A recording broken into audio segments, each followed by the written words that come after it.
L'histoire de Siddhartha Gautama commence il y a environ 2500 ans, dans un royaume paisible et prospère situé au pied de l'Himalaya, dans l'actuel Népal.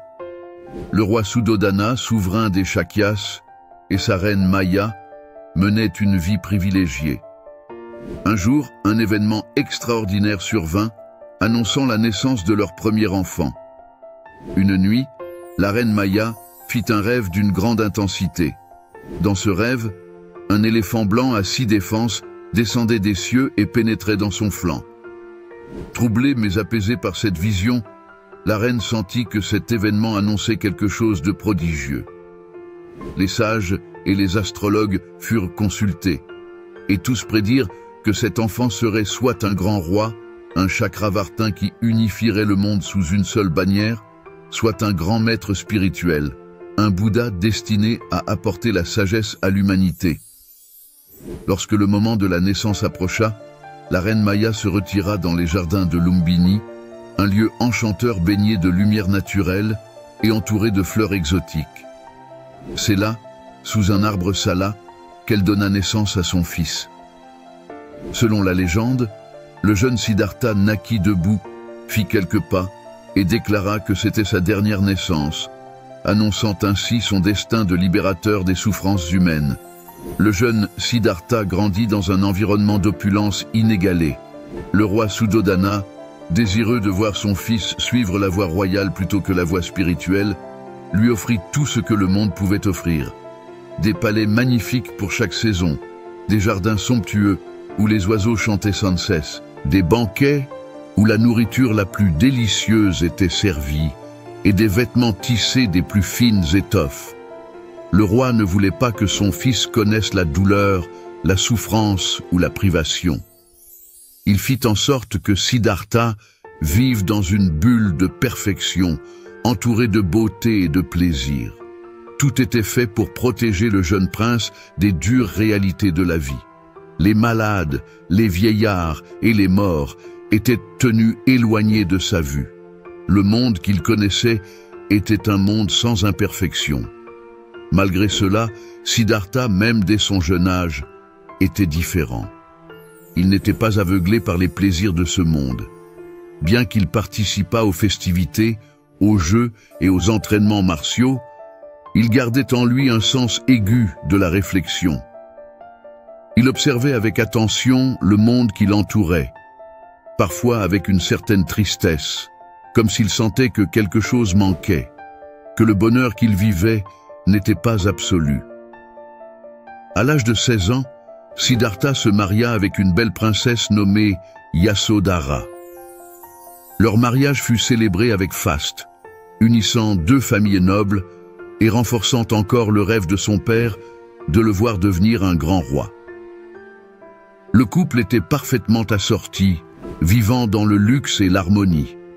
De leur union naîtra un fils, Rahula, comblant de joie leur famille. Cependant, malgré la beauté et le bonheur apparent de cette vie, Siddhartha ressentait de plus en plus une profonde insatisfaction. Il savait au plus profond de lui-même que quelque chose échappait à sa compréhension du monde. Pourquoi, malgré tout ce qu'il avait, ce sentiment de vide intérieur ne le quittait-il pas? Il commença à se poser des questions fondamentales sur la nature de l'existence. Qu'y avait-il au-delà des plaisirs éphémères? Pourquoi les êtres souffraient-ils? Ces questions commençaient à hanter ses pensées, et malgré la beauté de sa vie familiale, son esprit s'éloignait vers des territoires plus spirituels. Un jour, alors qu'il avait environ 29 ans, Siddhartha exprima le désir de quitter le palais et de voir le monde extérieur. Son père, bien que réticent, lui accorda cette liberté, mais il prit soin de préparer le chemin pour que tout soit parfait sur son passage. Cependant, ce jour-là, quelque chose d'inattendu se produisit et ce qui était supposé être une promenade plaisante changea radicalement le destin de Siddhartha. Lors de cette première sortie, Siddhartha rencontra un vieil homme, marchant péniblement avec l'aide d'un bâton, courbé par le poids des ans. Ce fut pour lui une véritable révélation car il n'avait jamais vu un tel spectacle. « Qu'est-ce que cela ?» demanda-t-il à son cocher. Celui-ci lui répondit « C'est un vieil homme, et cela arrive à chacun de nous, prince. Personne n'échappe à la vieillesse. » Ce spectacle marqua profondément Siddhartha, car il prit conscience que la jeunesse et la force n'étaient que temporaires. Il quitta la scène bouleversé, mais la rencontre suivante allait encore approfondir ses questionnements. Lors de sa deuxième sortie, il croisa un homme malade, allongé au bord de la route, en proie à des douleurs insoutenables. « Pourquoi cet homme souffre-t-il ainsi ?» demanda-t-il. Le cocher lui expliqua que la maladie était une partie inévitable de la vie. Plus tard, au cours de sa troisième sortie, Siddhartha croisa un cortège funéraire transportant le corps d'un mort. « Cet homme est-il endormi ?» demanda Siddhartha. « Non, prince. Il est mort, et la mort vient à tous, qu'il soit riche ou pauvre, jeune ou vieux. » Ces trois rencontres le plongèrent dans une profonde tristesse. La réalité de la vie s'imposait désormais à lui avec une clarté douloureuse. La vieillesse, la maladie et la mort étaient inévitables, et aucun luxe, aucune richesse ne pouvait les éviter. Cependant, lors de sa quatrième sortie, Siddhartha vit un homme paisible et serein, vêtu d'une simple robe, qui marchait avec dignité et calme. Cet homme était un moine renonçant.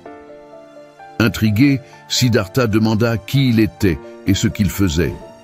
Le cocher lui expliqua que c'était un ascète, quelqu'un qui avait renoncé à tous les plaisirs matériels pour chercher une solution à la souffrance humaine. Cette rencontre avec l'ascète changea tout pour Siddhartha. Il comprit que la réponse à ses questions existentielles n'était pas dans le luxe, ni même dans l'accomplissement royal, mais dans une quête intérieure, une recherche de la vérité et de la libération de la souffrance. Après ces révélations, Siddhartha savait qu'il ne pouvait plus continuer à vivre dans l'illusion du palais. Bien qu'il aimât profondément sa famille, bien qu'il fût un époux et un père attentionné, il savait qu'il devait partir. Il prit la décision de renoncer à tout ce qu'il avait, à son titre, à sa richesse, à son confort et même à sa famille, pour se consacrer pleinement à la recherche de la vérité. Une nuit, après avoir embrassé son épouse et son fils endormis pour la dernière fois, Siddhartha quitta le palais. Il se débarrassa de ses vêtements royaux, revêtit une simple robe et s'aventura seul dans le monde. Il venait d'accomplir le grand renoncement, un acte de courage et de foi extraordinaire. Ce fut le début de son long voyage, un voyage semé d'épreuves, de doutes et de découvertes. Mais pour Siddhartha, il n'y avait plus de retour en arrière. Il se consacrait désormais à une quête plus grande que lui-même, trouver une réponse à la souffrance humaine et ouvrir un chemin de libération pour tous les êtres vivants. Après son éveil, Siddhartha Gautama, désormais connu sous le nom de Bouddha, se leva de son intense méditation sous l'arbre de la Bodhi. Il venait d'atteindre ce que des milliers de sages et d'aspirants avaient cherché sans succès, la libération de la souffrance. Cependant, une question cruciale se posa à lui. Devait-il garder cette réalisation pour lui ou la partager avec le monde? L'illumination qu'il avait atteinte était si subtile, si profonde, qu'il doutait qu'un esprit ordinaire puisse la comprendre. Le chemin qu'il avait emprunté, bien que réalisable, demandait un effort considérable. Il hésitait, pensant que la majorité des gens étaient trop prisonniers de leurs désirs et de leurs illusions pour saisir cette vérité profonde. Mais une grande compassion monta en lui. Il se souvint de tous ces êtres qu'il avait vus durant ses visions nocturnes, tous piégés dans le cycle de la souffrance, sans comprendre pourquoi. Il réalisa que, même si beaucoup ne pourraient peut-être pas comprendre immédiatement, certains seraient prêts à entendre cette vérité et à l'appliquer dans leur vie. Ces quelques personnes pourraient non seulement se libérer elles-mêmes, mais aussi inspirer d'autres à emprunter ce chemin. Il décida donc de devenir un enseignant.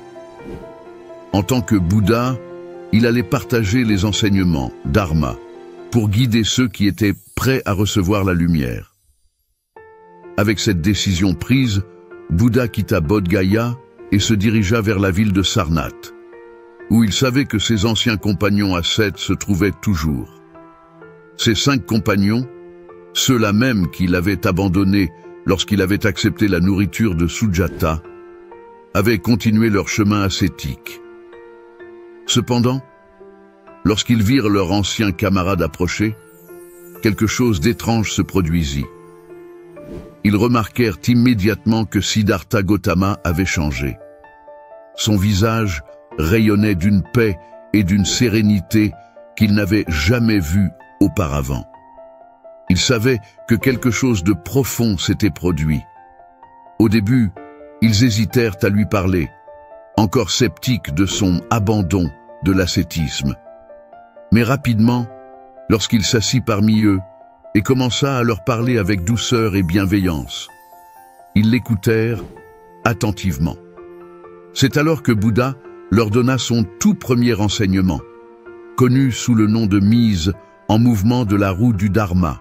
Dans ce discours, Bouddha exposa pour la première fois les 4 nobles vérités et le noble chemin octuple, des enseignements qui deviendraient les piliers de sa doctrine.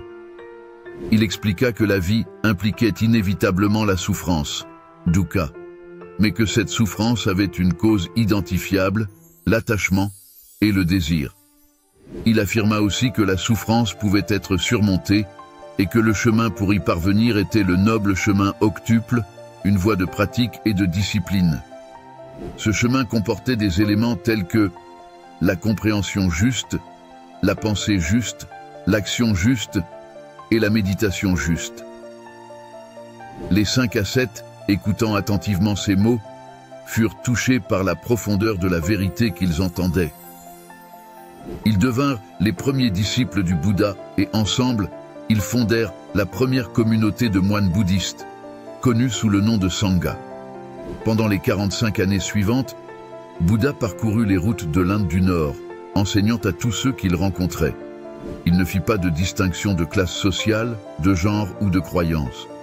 Qu'il s'agisse de riches marchands, de pauvres mendiants, de rois ou de criminels repentis, tous étaient les bienvenus pour entendre son enseignement. Bouddha croyait fermement que la libération était accessible à tous, quelles que soient leurs origines ou leurs conditions. Ses enseignements attirèrent des milliers de personnes. Parmi ses premiers disciples figurait Yassa, le fils d'un riche marchand, qui quitta une vie d'opulence pour rejoindre la communauté monastique. Peu après, les amis de Yassa se joignirent également à Bouddha, et la communauté grandit rapidement. Le message du Bouddha était simple mais profond. Il ne promettait ni un paradis céleste, ni des miracles grandioses. Au lieu de cela, il offrait une voie concrète pour comprendre la nature de l'esprit et échapper au cycle des renaissances.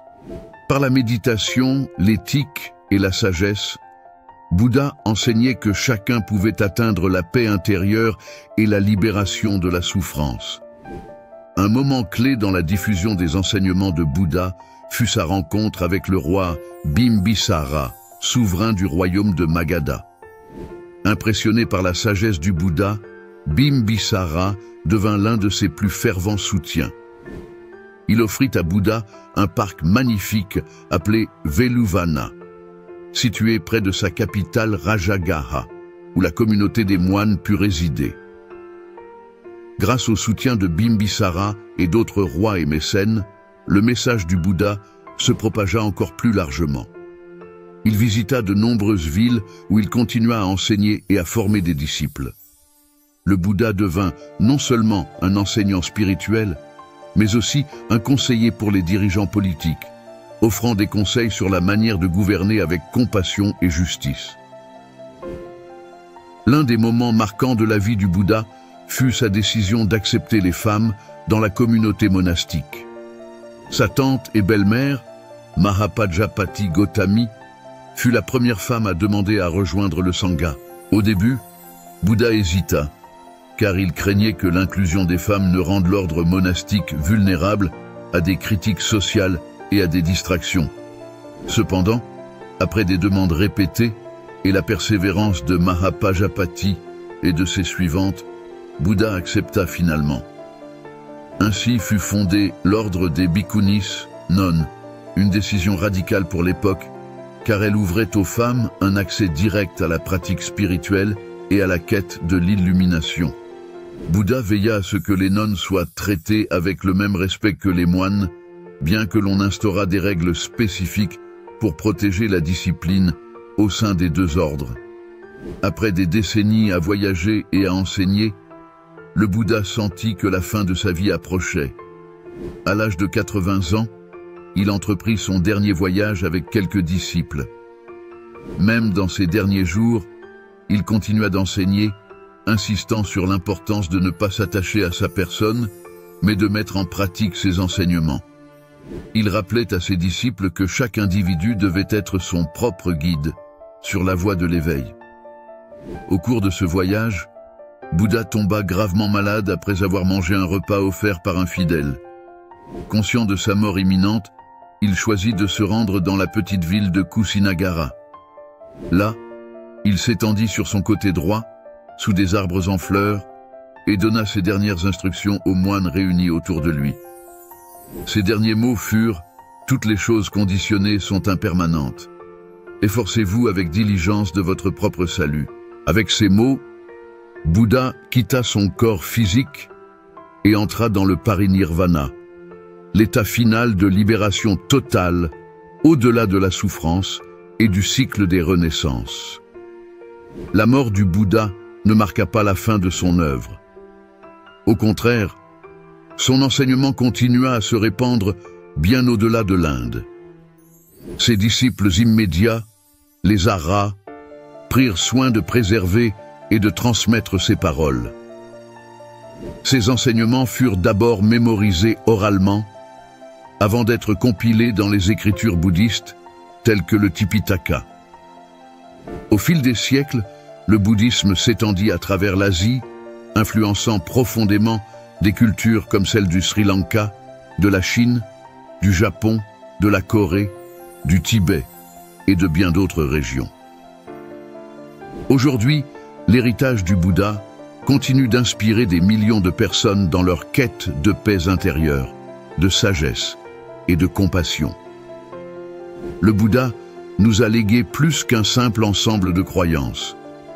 Il nous a laissé une méthode pratique, un chemin que chacun peut emprunter pour comprendre la nature de l'existence, transcender la souffrance et atteindre l'éveil. L'histoire du Bouddha est celle d'un homme ordinaire qui, par sa persévérance, sa compassion et sa quête incessante de vérité, a atteint un état de sagesse et de paix que chacun peut potentiellement atteindre. Bouddha n'a jamais prétendu être un dieu ni un être surnaturel. Il était un guide, un enseignant, un être éveillé qui montrait le chemin vers la libération.